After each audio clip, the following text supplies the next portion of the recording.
Good evening, everyone, and welcome to the Brian Crombie Radio Hour on Saga 960.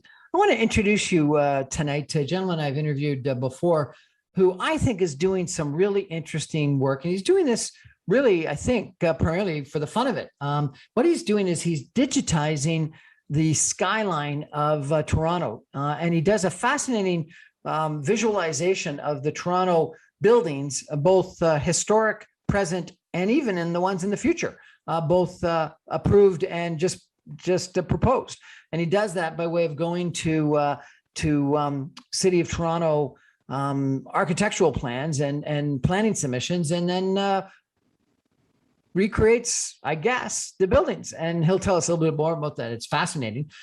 His name is Stephen Velaso. He's a digital marketing consultant with Stephen Velaso Consulting, freelance. He has been a VP marketing for Your Table, designer for Stephen Velaso Design and Visualization, personal investment portfolio manager. He's got a Bachelor in Environmental Studies from York University, and he's one of the coolest guys with a computer that I've met. Stephen, how are you? Welcome to our show. I'm doing great. Thanks for having me back, Brian. Excellent. My pleasure. So I saw, I guess, a week ago or something like that, a visualization you did of the Manhattanization of the Toronto skyline, and you looked out over Toronto and what would change over the next decade, and you suggested that you thought it was starting to look like Manhattan. Tell me a little bit about how you did this and what you did. Yeah, so for the viewers listening, to just briefly talk about what Manhattanization is referring to. So it's a term that it was coined, I believe, several decades ago, but it typically refers to the transformation of an urban landscape through the construction of tall buildings, coincidentally also resulting in an increase in density. And it's a term that's been used to describe the growth that's been happening in Toronto over the past decade and a half. And I think it's a term that is readily used in many cases. So as you know, Toronto is North America's fastest growing city, and also its high-rise construction capital, and it has been for the past decade. And it looks like that's a trend that's set to continue over the next decade. So the graphics that I created showcased some of those changes that are projected to happen in the next few years. So those included developments that are currently under construction and those that are proposed. So within the graphic itself, you can kind of see how the city skyline is evolving and changing. There are many tall buildings in Toronto now, but there's certainly a lot more that are coming along the way. So tell me exactly how you do this. You've got a computer program, and how do you get the existing buildings pictured in this computer program? Yeah, so to just kind of take your viewers back into how it all got started. So the 3D model that you see started around 2017. At the time, it was a project that I had pieced together as something that I was using for my portfolio and personal work at the time. From there, the model kind of just sat there, and fast forward to 2020. Had a chance to revisit the model, expand it, and refine it. And at the same time, that was when I started up my website and the Twitter account. So the model is based in SketchUp, which is a 3D modeling program, and it's based off of the geo data that's in Mapbox. So in terms of how to get the what's Mapbox? Mapbox is a mapping software-based company. You can think about it as a GIS / Google Maps based company.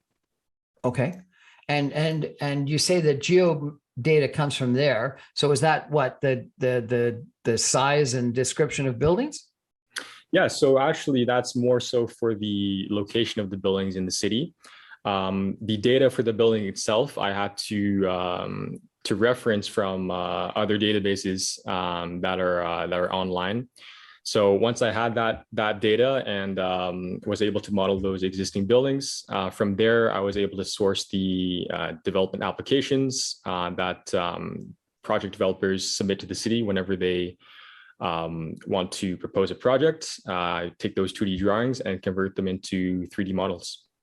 And you know, it's fascinating because it looks like a picture, but you're not taking a picture. You're somehow taking what they say in their development applications and you're turning it into this 3D electronic model. Yeah, so it's it's one thing to look at how many developments are going up in the city on a 2D map, and it's something else to look at it in a 3D model.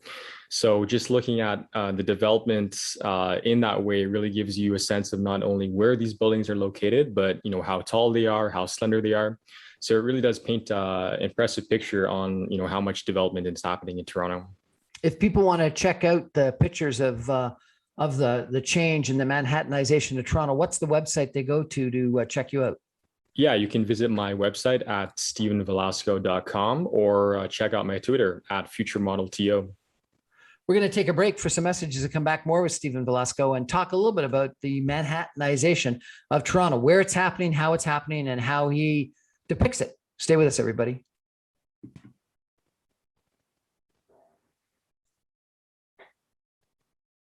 Welcome back to the Brian Crombie Radio Hour on Saga 960. We're chatting tonight with Steven Velasco, who's just got a fascinating 3D imaging software process and website where he depicts the changing skyline of Toronto. And a week or two ago, he came out with a really interesting look at the Manhattanization of the Toronto skyline, he called it. And what was most interesting is not only did he show what was the existing, but what's under construction and what's planned and how the skyline is going to change. Steven, walk us through some of that development, if you could. Yeah, so in terms of the buildings that currently exist in Toronto, the tallest building in Toronto and actually Canada for almost the past 50 years has been First Canadian Place over at Bay and King. So that's I believe it's a 72 or 75 story office building. The tallest residential tower in Toronto is Aura at Yonge and Gerrard, and that has 79 floors. So there are currently a number of buildings that are under construction that are taller than both of those buildings. If we're starting off at the lake toward the southern end of the city, there's a building under construction called Sky Tower. This is developed by Pinnacle International. It's a 95-story mixed-use residential building that's currently under construction. It's probably set to be complete in the next 3 to 5 years. There's another tall. It's on the Toronto Star site, correct? One Yonge Street or something like that. At 1 Yonge Street. Going to the northern end of the downtown core at Yonge and Bloor. There's another very tall building under construction on the southwest corner called The One by Mizrahi Developments. So it's approved at 85 stories and it's currently under construction and above grade. Recently, the developer actually submitted for a height increase that would take the height up to 94 stories. I'm not sure whether a decision has been made on whether that height increase gets improved, but regardless, both of these buildings will be the tallest residential buildings in Canada. What did you depict in your design? The currently approved or the 94 stories? This is the 94-story variant, assuming that it is. And there's a very interesting, race to the top between those two developments, the One Yonge development and the one at Yonge and Bloor, just because, they both want to be the tallest. Yeah, that's right. So the approved heights are, so close in height that I guess every meter counts. So if the one gets its 94-story approval, then it will become the tallest building in Canada. Unbelievable. And it's not on a huge lot. It's a pretty thin building. Both of them are pretty thin buildings, are they not? Yeah, they're both quite slender structures. It's a trend that is reflective over, improvements in building construction technologies. And also in the case of the one at Yonge and Bloor, it's limited by a smaller site. And I was surprised in your rendering that there's several other tall buildings that are under construction in Yorkville, north of Bloor. Yeah, there's certainly a lot of changes happening in the northern end of the downtown core. Yorkville historically has been more of a mid-rise to low-rise neighborhood, but several years back, if you remember the Four Seasons Hotel at Bay in Yorkville, set a new height precedent for the neighborhood. And even to this day, it stands out amongst the other high rises in the neighborhood. But its dominance is certainly going to be less felt in the coming years. There's a number of new developments that are going up between Bay and Yonge along Yorkville Avenue that are equal, if not greater in height, to that existing building. Fascinating. And what about what is it, Yonge and Dundas or Yonge and Gerrard in the middle of your pictures? You've got a couple of tall buildings that have got an interesting design under construction. Yeah, so at the corner of Yonge and Gerrard, currently on the northwest corner is Aura, the 79-story residential tower. On the southeast corner of Yonge and Gerrard, there's another development that was formerly named Ysl Residences. So if you remember, this was developed by Crestford Developments, who had some financing issues, and eventually, they had to sell the site to now it's Concord who has taken over. So the new development that is going up on that same site is called Concord Sky. So it's being marketed as a 95-story tower, even though the actual floor count from the existing proposal hasn't changed. So that project, it looks like they're going back into construction very soon. But because, the site has already been excavated, it's shown as being under construction in this graphic. And then the other thing I found interesting in your graphic was that you're sort of infilling a ton of more buildings, sort of, I don't know where, probably Dundas or Queen and South. And some of them are tall, but there's a whole bunch that are mid-rise as well.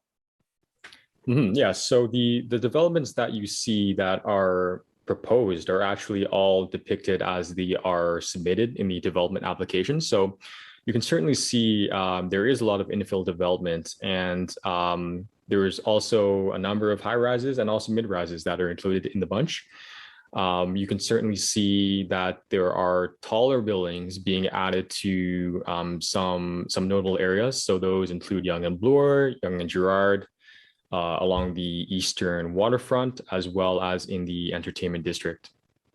The starkest change from today to the future, though, has got to be south of the CN Tower, where a lot of the development at Yonge and Gerrard or Yonge and Bloor, or around the financial district, is just continuing, getting taller and getting infilled, but just in the place where there already were tall buildings.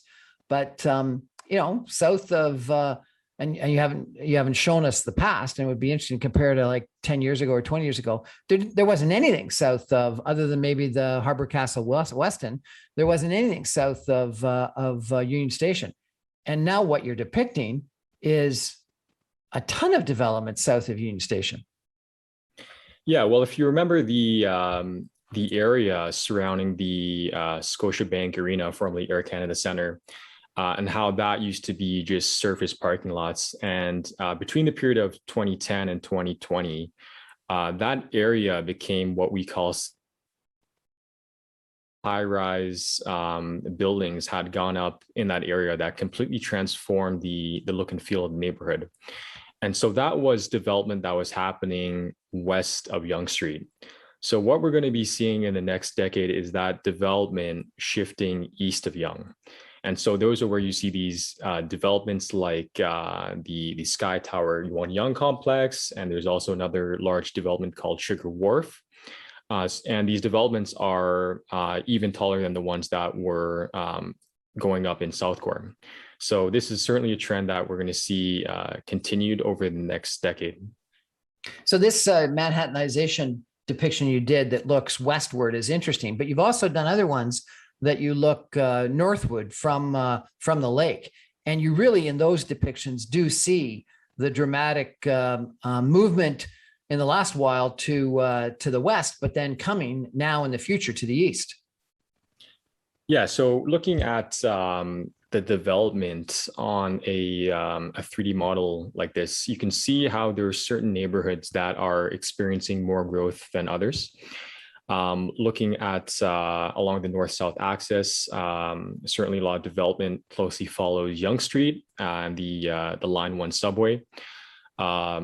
Moving to the west of the financial district, there's certainly a lot of development along King Street, along Front Street, and then further south along the waterfront, and actually even the eastern part of downtown Toronto is we're seeing a lot of development shift there as well.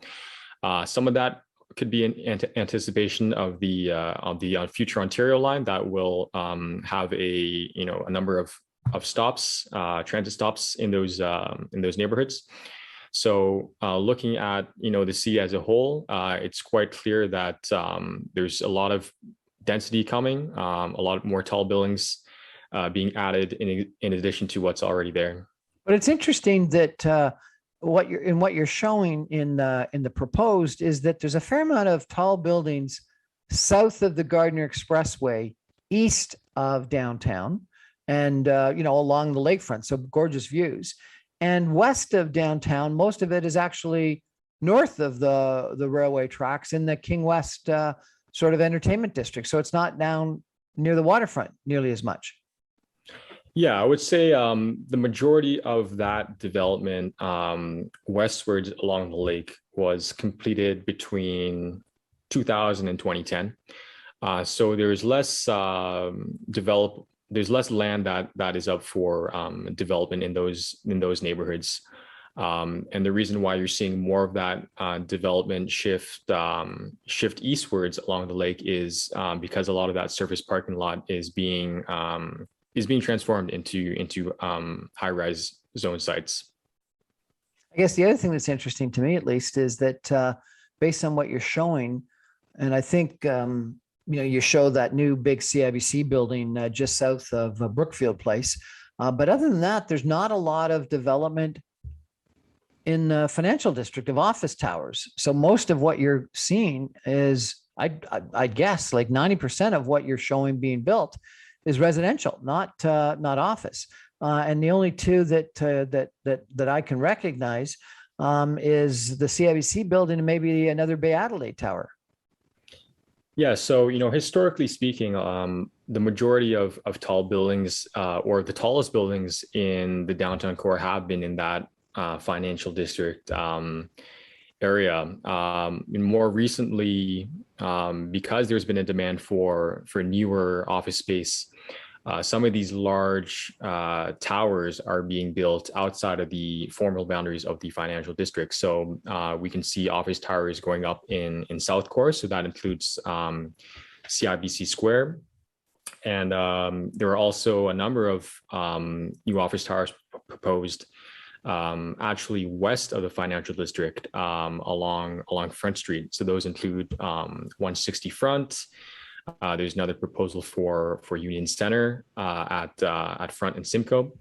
So a lot of these companies like CIBC, they're willing to relocate their offices outside of the traditional boundaries into these newer neighborhoods. But I can imagine, once there's more demand for office towers in the financial district, I can imagine lower office buildings being redeveloped or demolished to make way for future superstall office buildings. It's interesting because you've got this huge amount of development along Yonge Street, and you comment about the Yonge Street subway in Line 1 as being the attraction, but not nearly as much along the university line. And then, a huge amount of development both east and west of downtown that doesn't have subway access. What do you think of that? Well, a lot of the development along Yonge Street is really adding on top of existing tall buildings and proposals that are going up Along University Avenue, there's certainly less land that can be redeveloped. We have a lot of hospitals and institutionalized buildings. There are exceptions that have gone up. So at University and Dundas, there's a number of tall developments that are going up there, but it's hard to imagine the same scale of development that you're seeing along Yonge, moving over to University Avenue. There are a lot of lower rise neighborhoods immediately west, so there's going to be concerns there over whether tall buildings are appropriate in those areas. But for the most part, the majority of development that you're seeing along the north-south axis is following Yonge Street. And not much along the Bloor line, line 2. And I remember I had Jennifer Keesmaat, the former chief city planner of the city of Toronto, on my show. And she was saying that we made a big mistake when we built the Bloor subway line, that we didn't increase the zoning and allow development along Bloor at transit nodes. And, I guess what you're showing in your depiction is a fairly tall building at probably the Broadview station on Bloor on the east side of the Don River, and then a few going along Bloor Street to the west. But none of them are towers, and none of them are that tall, and there's not that much of them. Is that because, do you think, zoning regulations or lack of market demand? I'm not as familiar in terms of the more final details about zoning regulations in these neighborhoods, but I can imagine that over time we will be seeing more development shift east and west along Bloor. We're already seeing that with certain 30 plus story developments west of Avenue Road, west of Spadina. So these developments that are going up are certainly setting up new height precedents for the neighborhoods, and I can only imagine that future developments will follow that trend. We're chatting tonight with Stephen Velaso, who's done some fascinating 3D digital depictions of the Toronto skyline, both current, under construction, and proposed. And it's just fascinating to see how Toronto's going to change. We're going to take a break for some messages and come back more, Stephen, in just a minute. Stay with us.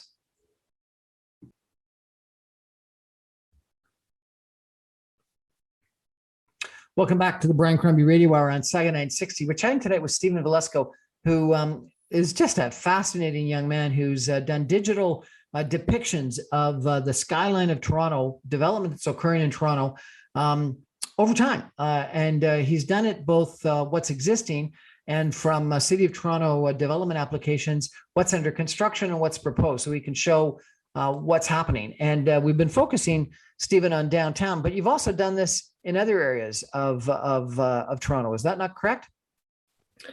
Yeah. So in the City of Toronto, there are certain neighborhoods that are designated for higher growth and increased density. So these are typically neighborhoods that are well connected to major transit infrastructure.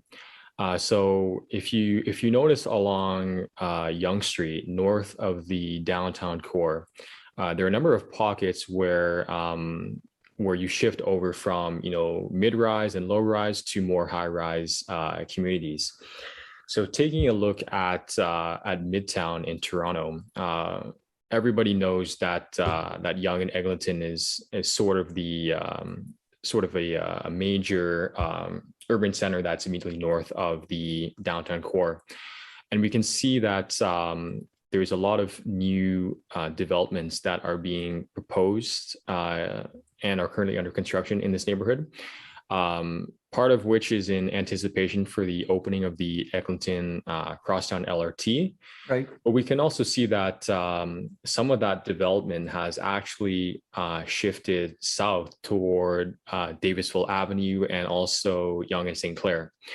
So these are all neighborhoods that we'll be seeing taller buildings being built in the foreseeable future. It's unbelievable, the amount of new development on Yonge and St. Clair. Maybe you could zoom in a little bit on that picture. But you've got a huge amount of of extra very tall buildings at Yonge and St. Clair in an area that didn't really have tall buildings previously. Yeah, and there's there's a quite a high profile project that is going up near the near the northwest corner of that intersection called One Delisle, designed by a famous architect out of Chicago, Jeannie Gang. So that's going to set up a new high precedent for the area, and it looks like it's going to be quite an iconic project that How many stories is it? I believe it's in the neighborhood of 40 stories, something like that. But and is that the tallest one in your picture, or is it a different one? No, there's a taller development proposal immediately across the street. So that will include 3 towers, and the tallest of which is set to be taller than One Delisle. Really fascinating. And all residential? Mixed use residential. So the majority of these developments, even though most of the floors are going to be residential units, it's pretty typical to see ground floor space dedicated to retail, and even podium levels dedicated to commercial office space. And then once again, going west, you don't have that much development, even toward the St. Clair subway station on the University line. So it's all on that Yonge line. But then Davisville, why is Davisville such a big attraction? It's got a subway stop at Yonge, but then it stretches out the whole way all the way over to Mount Pleasant.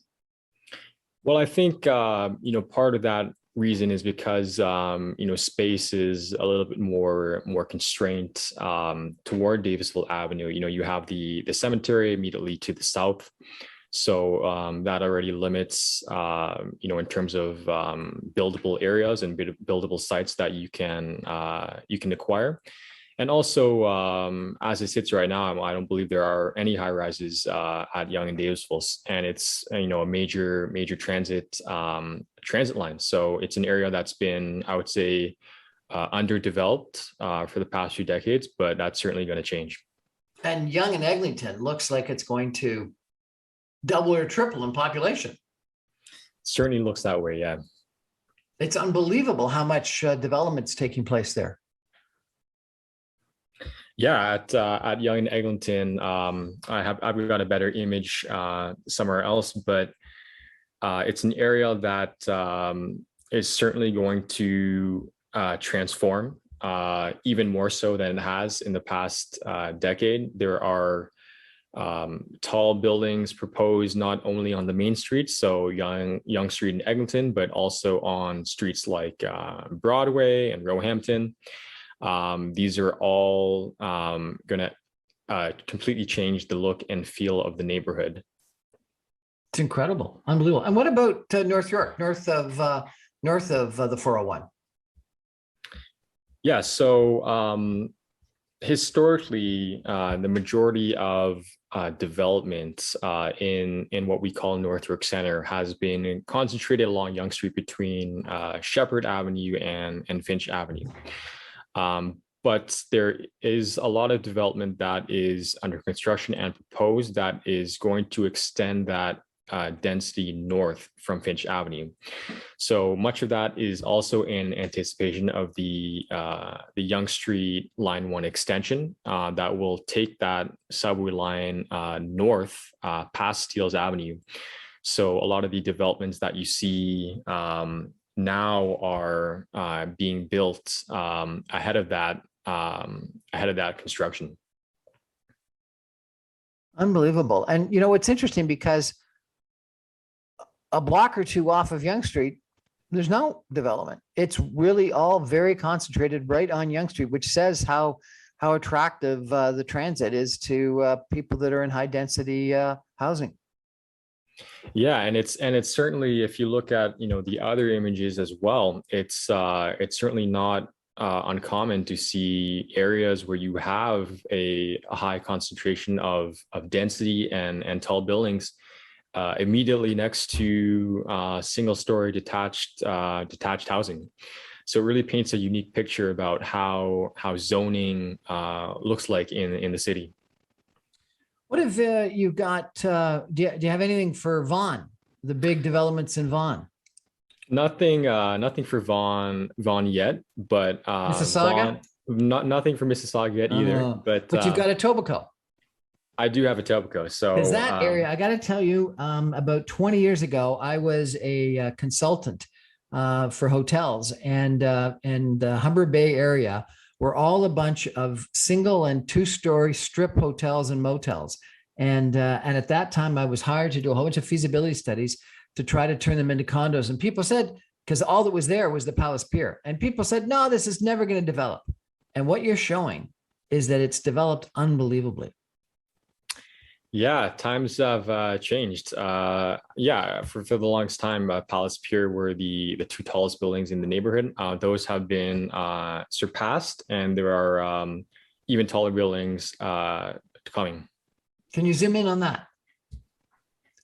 Because one of the interesting things is in behind Lakeshore is the Christie Cookie site, which is, I think, a 24-acre site that has been bought up.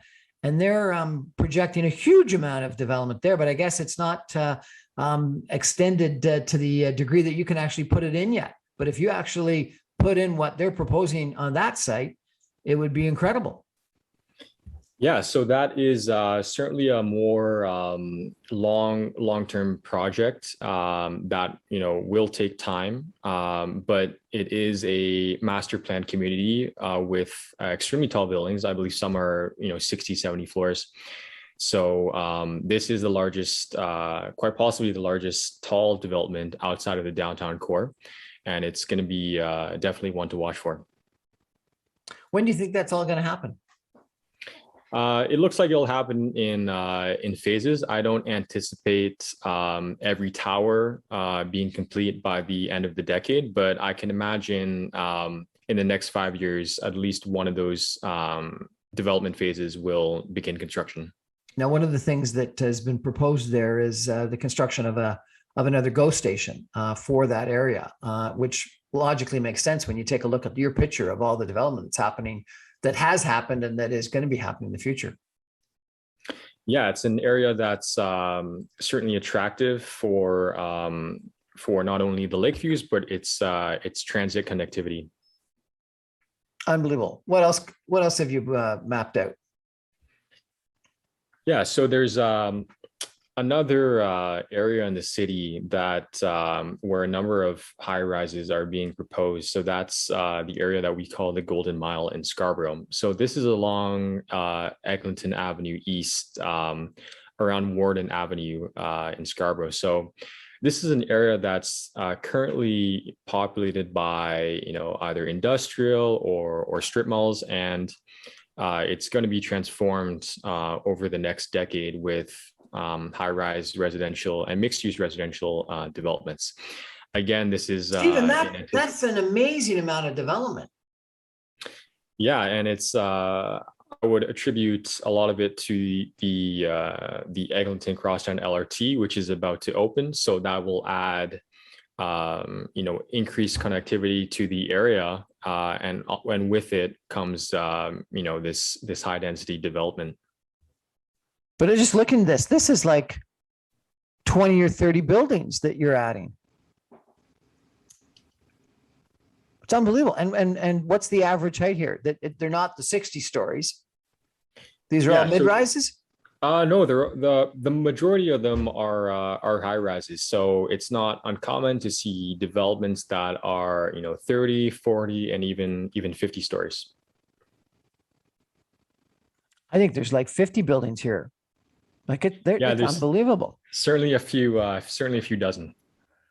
This is what people were hoping to develop along Hurontario or Dundas and Mississauga. And if they're ever able to get that, that's going to change. It's amazing that you got this development out in Scarborough.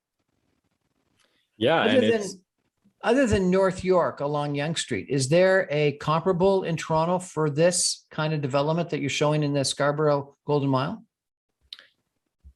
I mean, Midtown and North York Center. I would say those types of high density, neighborhoods. You could also compare that to Scarborough City Center and Humber Bay, and the Golden Mile in Scarborough is probably going to be another one of these neighborhoods that just you can consider it as an urban center outside of the downtown core.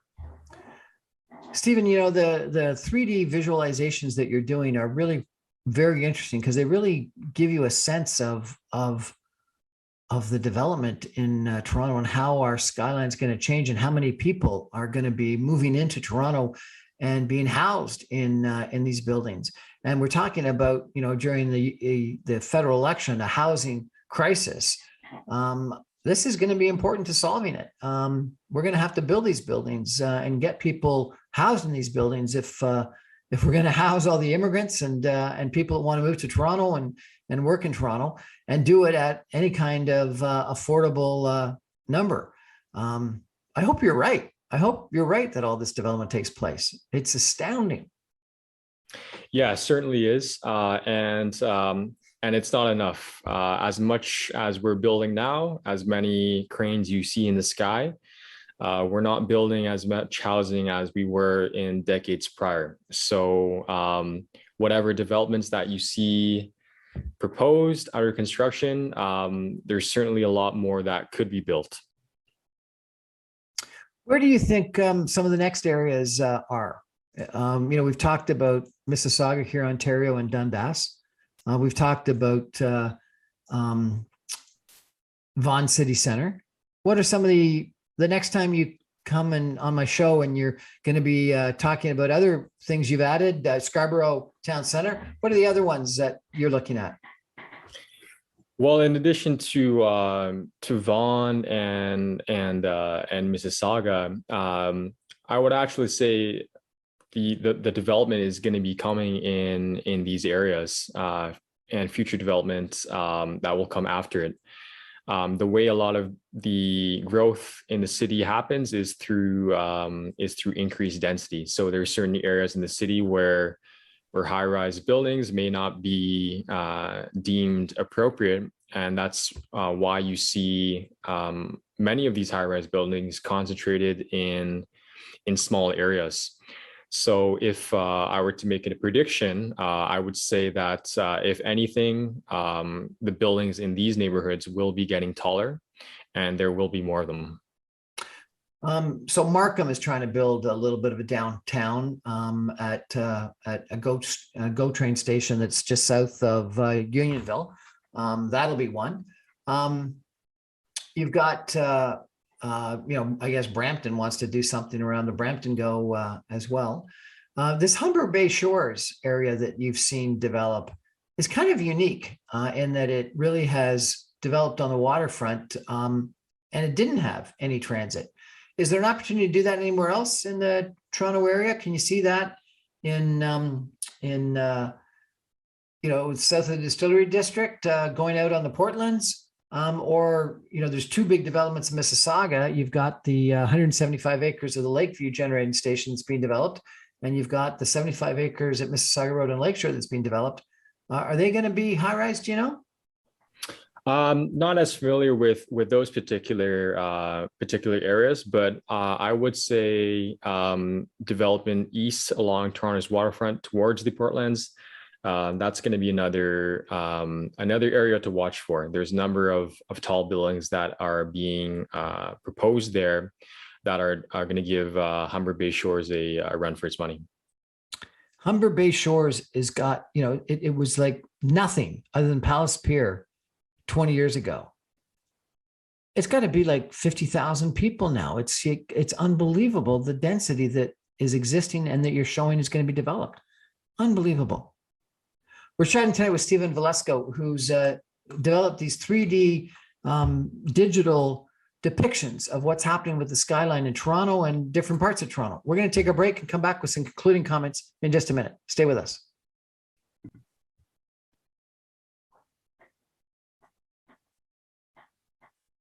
Welcome back to the Brian Crombie Radio Hour on Skyline 60. We're chatting tonight with Stephen Velaso, who's got digital 3D visions of what's happening in Toronto and Toronto Skyline from a development standpoint.